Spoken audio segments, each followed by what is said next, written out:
Hi friends, ಎಲ್ಲರಿಗೂ ನಮಸ್ಕಾರ. ನಾನಿವತ್ತು ಬೀನ್ಸ್ ಪಲ್ಯ ಮತ್ತು ಬಸ್ಸಾಂಬಾರು ಹೇಗೆ ಮಾಡೋದಂತ ತಿಳಿಸ್ಕೊಡ್ತಾ ಇದ್ದೀನಿ. ಅದಕ್ಕೂ ಮುಂಚೆ ಯಾರಾದರೂ ನನ್ನ ಚಾನಲ್ನ ಸಬ್ಸ್ಕ್ರೈಬ್ ಮಾಡ್ಕೊಂಡಿಲ್ಲ ಅಂದರೆ ದಯವಿಟ್ಟು ಸಬ್ಸ್ಕ್ರೈಬ್ ಮಾಡ್ಕೊಳ್ಳಿ, ಹಾಗೆ ಲೈಕ್ ಆ್ಯಂಡ್ ಶೇರ್ ಮಾಡಿ. ಬನ್ನಿ ಇವಾಗ ಹೇಗೆ ಬಸ್ಸಾಂಬಾರು ಮಾಡೋದು ಅಂತ ತಿಳಿಸ್ಕೊಡ್ತೀನಿ. ಬೇಳೆ ಈ ರೀತಿ ಬೇಯಕ್ಕೆ ಇಟ್ಕೊಂಡಿದ್ದೀನಿ. ಇದಕ್ಕೆ ಸ್ವಲ್ಪ ಎಣ್ಣೆ ಮತ್ತು ಚೂರು ಅರಿಶಿನ ಹಾಕ್ಕೊಂಡಿದ್ದೀನಿ. ಈಗ ಇದಕ್ಕೆ ನಾನು ಬೀನ್ಸ್ ಸಣ್ಣದಾಗಿ ಕಟ್ ಮಾಡಿಕೊಂಡು ಈ ರೀತಿ ತೊಳೆದಿಟ್ಕೊಂಡಿದ್ದೆ, ಅದನ್ನು ಹಾಕ್ಕೊಳ್ತಾ ಇದ್ದೀನಿ. ಇದಕ್ಕೆ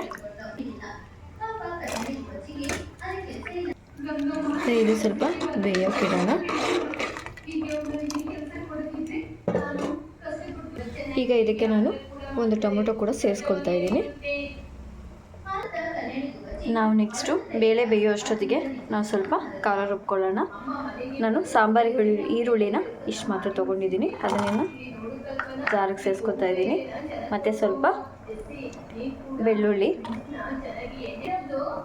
ಮತ್ತು ಒಂದು ಅರ್ಧ ಸ್ಪೂನಷ್ಟು ಜೀರಿಗೆ ಮತ್ತು ಸ್ವಲ್ಪ ಹುಣಸೆಹಣ್ಣು ಮತ್ತು 2 ಸ್ಪೂನಷ್ಟು ಸಾಂಬಾರು ಪುಡಿ ಕೂಡ ಇದಕ್ಕೆ ಸೇರಿಸ್ಕೊಳ್ತಾ ಇದ್ದೀನಿ.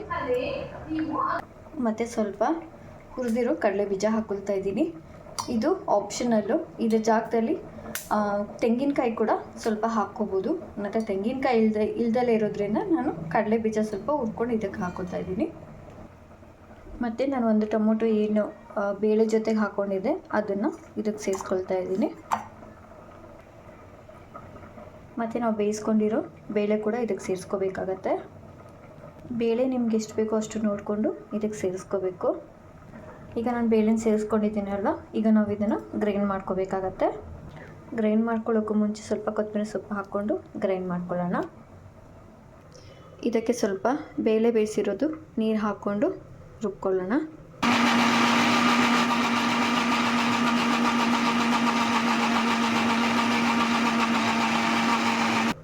ಈಗ ನೋಡಿ, ಇದು ನುಣ್ಣಗೆ ರುಬ್ಕೊಂಡಿದ್ದೀನಿ.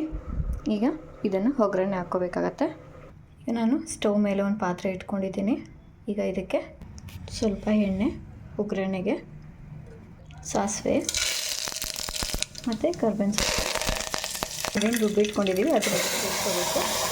ಮತ್ತು ಬೇಳೆ ಬೇಯಿಸ್ಕೊಂಡಿರೋ ನೀರನ್ನ ಸ್ವಲ್ಪ ಇದಕ್ಕೆ ಹಾಕಿ ನಾನು ಅದನ್ನ ಇಲ್ಲಿ ಸೇರಿಸ್ಕೊತಾ ಇದ್ದೀನಿ. ಬೇರೆ ನೀರನ್ನ ಹಾಕಬಾರ್ದು, ನಾವೇನು ಬೇಳೆನ ಬೇಯಿಸ್ಕೊಂಡಿರ್ತೀವಿ ಅದೇ ನೀರನ್ನ ಇದಕ್ಕೆ ಹಾಕ್ಕೋಬೇಕಾಗತ್ತೆ. ಈಗ ಇದಕ್ಕೆ ರುಚಿಗೆ ತಕ್ಕಷ್ಟು ಉಪ್ಪು ಹಾಕ್ಕೋಬೇಕು. ಈಗ ಇದು ಚೆನ್ನಾಗಿ ಕುದಿಯೋಕ್ಕೆ ಬಿಡಬೇಕು. ಕುದಿಬೇಕಾದ್ರೆ ಈ ಮಸಾಲೆ ಎಲ್ಲ ಆಚೆ ಕಡೆ ಬರಬಾರ್ದು, ಆ ರೀತಿ ಕುದಿಸ್ಬೇಕು. ಸ್ವಲ್ಪ ಚೆನ್ನಾಗಿ ಕುದಿಸ್ಬೇಕು ಇದನ್ನು. ಈಗ ಈ ಸಾಂಬಾರು ಆಗೋ ಅಷ್ಟೊತ್ತಿಗೆ ನಾವು ಪಲ್ಯನ ರೆಡಿ ಮಾಡ್ಕೊಳ್ಳೋಣ. ಮೊದಲಿಗೆ ನಾನು ಈ ರೀತಿ ಕಡಲೆ ಬೀಜನ ಹುರಿದಿಟ್ಕೊಂಡಿದ್ದೀನಿ. ನೆಕ್ಸ್ಟು ಸ್ಟವ್ ಮೇಲೆ ನಾನೊಂದು ಬಾಣಲಿ ಇಟ್ಕೊಂಡಿದ್ದೀನಿ. ಅದಕ್ಕೆ ಸ್ವಲ್ಪ ಎಣ್ಣೆ ಹಾಕ್ಕೊಳ್ತಾ ಇದ್ದೀನಿ. ಈಗ ಎಣ್ಣೆ ಕಾದಿದೆ, ಇದಕ್ಕೆ ನಾನು ಸಾಸಿವೆ ಹಾಕ್ಕೊಳ್ತಾ ಇದ್ದೀನಿ. ಈಗ ಇದಕ್ಕೆ ಸೊಪ್ಪು ಮತ್ತು ಸ್ವಲ್ಪ ಕಡಲೆಬೇಳೆ ಹಾಕಿ ಒಂದ್ಸಲ ಫ್ರೈ ಮಾಡ್ಕೋಬೇಕು. ಕಡಲೆಬೇಳೆ ಸ್ವಲ್ಪ ಕೆಂಪಗಾದ ಮೇಲೆ ಒಂದು ಈರುಳ್ಳಿನ ಸಣ್ಣದಾಗಿ ಹೆಚ್ಚಿಟ್ಕೊಂಡಿದ್ದೆ, ಅದನ್ನು ಇದಕ್ಕೆ ಸೇರಿಸ್ಕೊತಾ ಇದ್ದೀನಿ. ಮತ್ತು ಖಾರಕ್ಕೆ 1 ಮೆಣಸಿನ್ಕಾಯಿ ಹಾಕ್ಕೊಳ್ತಾ ಇದ್ದೀನಿ. ಅದು ಹಾಕ್ಕೊಂಡು ಒಂದ್ಸಲ ಫ್ರೈ ಮಾಡ್ಕೋಬೇಕು. ಮತ್ತು ಬೇಳೆ ಮತ್ತು ಬೀನ್ಸ್ ಏನು ಬೇಯಿಸಿಟ್ಕೊಂಡಿದೆ ಅದನ್ನು ಇದಕ್ಕೆ ಸೇರಿಸ್ಕೊಳ್ತಾ ಇದ್ದೀನಿ. ಒಂದ್ಸಲ ಫ್ರೈ ಮಾಡ್ಕೋಬೇಕಾಗುತ್ತೆ.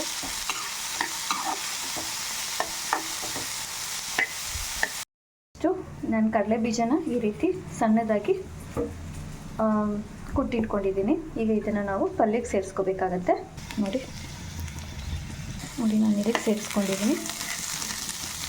ಒಂದ್ಸಲ ಮಿಕ್ಸ್ ಮಾಡ್ಕೋಬೇಕು. ಕೊನೆಯದಾಗಿ ಕೊತ್ತಂಬರಿ ಸೊಪ್ಪನ್ನ ಇದಕ್ಕೆ ಹಾಕ್ಕೊಳ್ತಾ ಇದ್ದೀನಿ.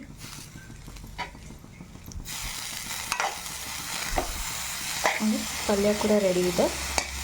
ಸಾಂಬಾರು ಕೂಡ ಚೆನ್ನಾಗಿ ಕುದ್ದಿದೆ. ನೀವು ಮನೇಲಿ ಟ್ರೈ ಮಾಡಿ ಹೇಗಿತ್ತು ಅಂತ ಕಮೆಂಟ್ ಮಾಡಿ. Thank you.